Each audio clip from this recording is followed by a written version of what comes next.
राधा वल्लभ श्री हरिवंश। गुरुदेव आपके चरणों में कोटि कोटि प्रणाम। गुरुदेव, सड़क दुर्घटना में मेरा एक पैर घुटने के ऊपर से काटना पड़ा। गुरुदेव, आपकी कृपा से विगत 5 महीनों से नाम जप करता हूँ। वर्तमान में आपकी कृपा से नाम जप अवधि में निरंतर सुधार हो रहा है।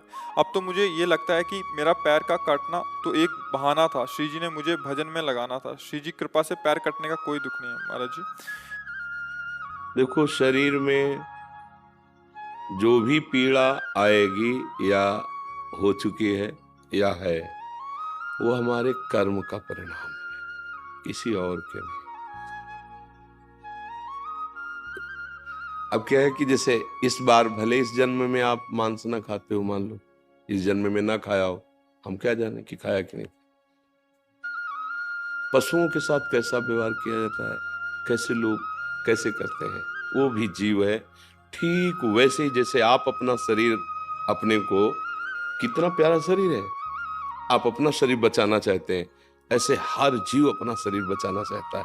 आप देखो, चींटी के पीछे अंगुली ऐसे करते चलो, वो भयभीत होकर भागेगी, अपना प्रयास करेगी कि मैं बच जाऊं, शायद कोई मुझे कष्ट देना चाहता है। किसी भी जीव को देखो, अपने स्वाद के लिए पीछे के जन्मों से लेके इस जन्म तक क्या करते हैं, गड़ासा चलाते हैं, ठीक है? गर्दन काट दी, पैर काट दिए। और जब हमारे कटने का नंबर आया, एक मांडव्य ऋषि हुए, ऐसे हाथ उठा करके पैर के अंगूठे के बल मंत्र जाप कर रहे। ध्यान से सुनना।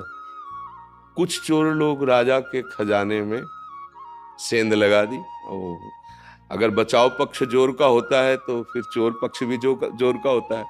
अगर नए नए क्रम बचाने के निकलते हैं तो नए नए उनकी सोच उसमें चोरी करने की निकलती है। तो चोरी करके निकल ही रहती कि सैनिकों को पता चल गया, उनका पीछा किया। अब वो भागे, तो भाग करके देखा ऋषि का आश्रम, अगर इसमें छुप जाते हैं तो हमारा बचाव पक्ष हो जाएगा।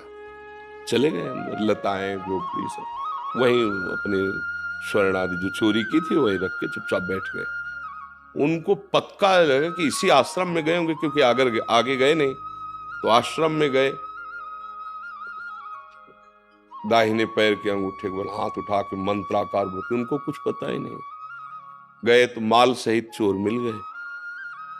तो उनको लगा कि ये आश्रम में इसलिए आए, हमें लगता है इस महात्मा का ये सब नाटक है और ये इन चोरों का साथी है और ये चोरी करवाता है।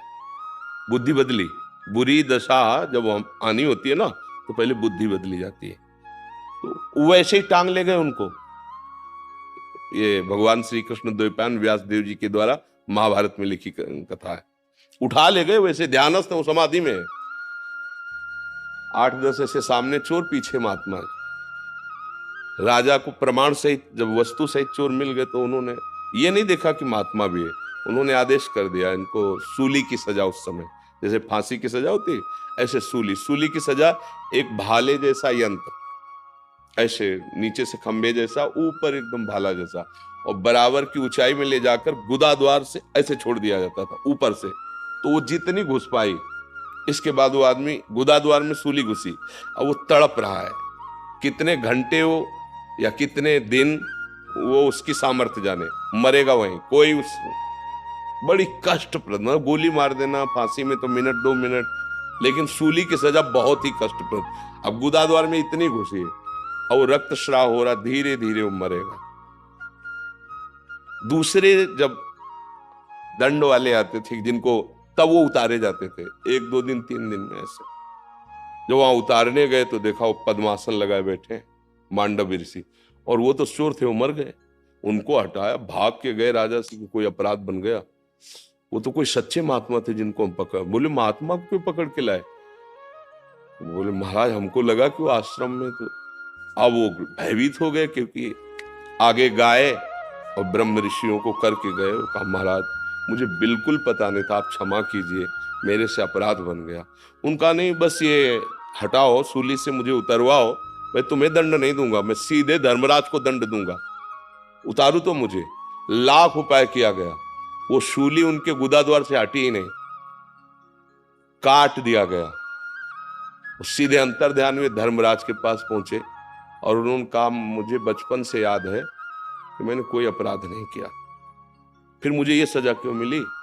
लोहा अंदर ठसा हुआ, उसे काट दिया गया, निकला ही नहीं। मैं तुम्हें अभी दंड देता हूं, क्योंकि तपस्या के धनी थे। तो धर्मराज इनका रुको रुको रुको, तो जैसे अपने ने कि टीवी चैनल लगा दे तो दिखाई देता है, ऐसे कहा देखो आप अपने।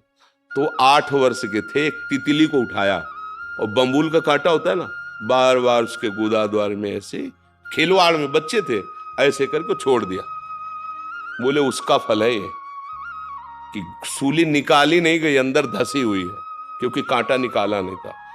तो आप अपने योग बल से सह गए, नहीं तो जैसे तितली मर गई थी वैसे तुम्हें मर। एक तितली के गुदा में कांटा डालने से, ये महर्षि हैं इतने सामर्थ्यशाली कि सीधे जहां अन्याय होता है वहीं पहुंच गए धर्मराज के पास। तो बोलो इतने बड़े ऋषि का कर्म, उनको दंड दिया ना, तो हमारे तुम्हारे कितने कर्म है? ये मुर्गा, ये पशु पक्षियों को जो काट काट के खा रहे हो, जो विनोद कर रहे हो, मजाक मजाक में उनको कष्ट दे रहे हो, दुख दे रहे हो, और कितने पाप हैं? एक पाप है कितने?